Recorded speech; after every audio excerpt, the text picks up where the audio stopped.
has been running a program around financial literacy for many, many years across the continent. I think Kenya and East Africa is one of our key markets for Old Mutual.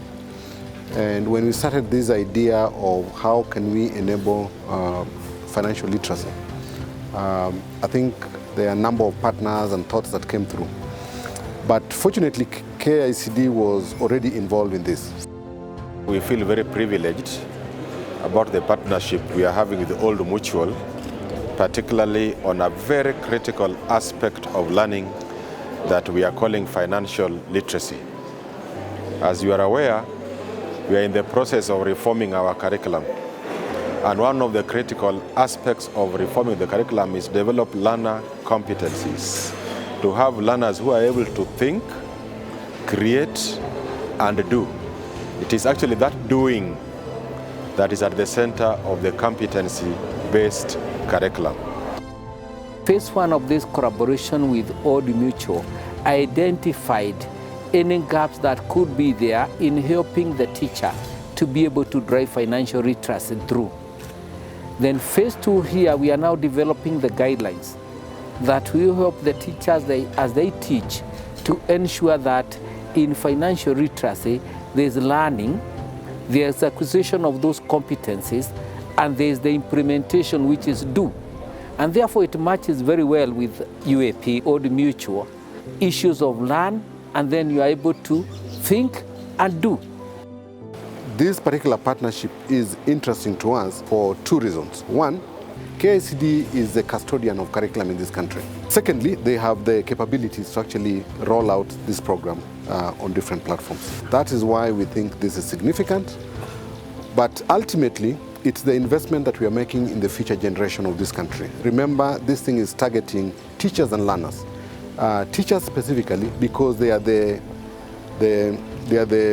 medium through which this curriculum is going to be delivered. So they facilitate delivery of curriculum. So the intervention at teacher level, I think, is the right thing to do because the content around what needs to be taught around financial literacy already exists. Now, the way we are doing it is that financial literacy is integrated in all learning areas. And within the learning areas, what Kenya has called subjects, we can even go further and say it's integrated in all topics and subtopics, what we now call strands and substrands. And other than the integration in the topics and the subtopics, it is also linked to the other critical issues. For example, linked to values. If you are going to spend, it is important that you are going to spend in a manner that, that does not involve the lack of ethics. You know, you have to be ethical in your spending. So while yours is learn, think, and do, ours is as an ethical and a skilled society, a skilled and ethical society. We are here for this workshop in partnership with KICD and UAP Old Mutual because financial literacy is at the heart of our interest, and we want to also ensure that we inculcate a culture of savings from an early age, such that the guidelines that are being created and the syllabus and inculcating financial literacy in the various strands, eventually we will help our youngsters to learn about financial literacy from an early age. We are glad as Sastra to see partnerships. First is like the one we're seeing right now for KICD and UAP Old Mutual, and we really applaud you for that effort. Our role as the financial regulator is to ensure there is conformity, and above all, members are protected and funds are also protected. The achievement which will come out from this initiative is that our teachers in the secondary school will be able to facilitate the various financial literacy concepts which are in the curriculum of the science.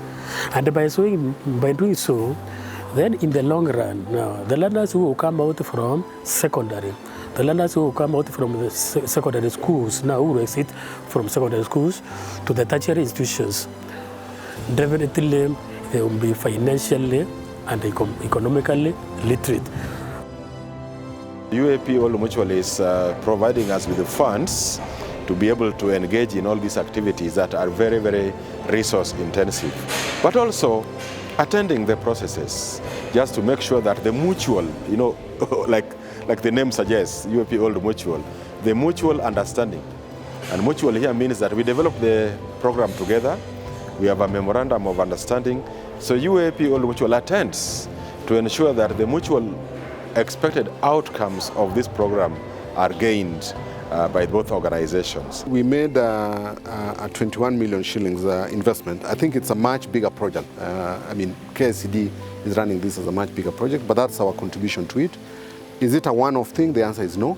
We are looking at this thing from a very long-term perspective. We've got certain pillars in our CSR that we drive, and education is one of those pillars. So this falls within that realm of education, and it's not something that we're doing for 1 year. It's something that we'll do over a period of time. So I think that engagement, we look at, that's why KICD is an institution. And KICD is not going to be here for 1 year. KICD is going to be here for many, many years. So this is just the beginning of that partnership that we are driving.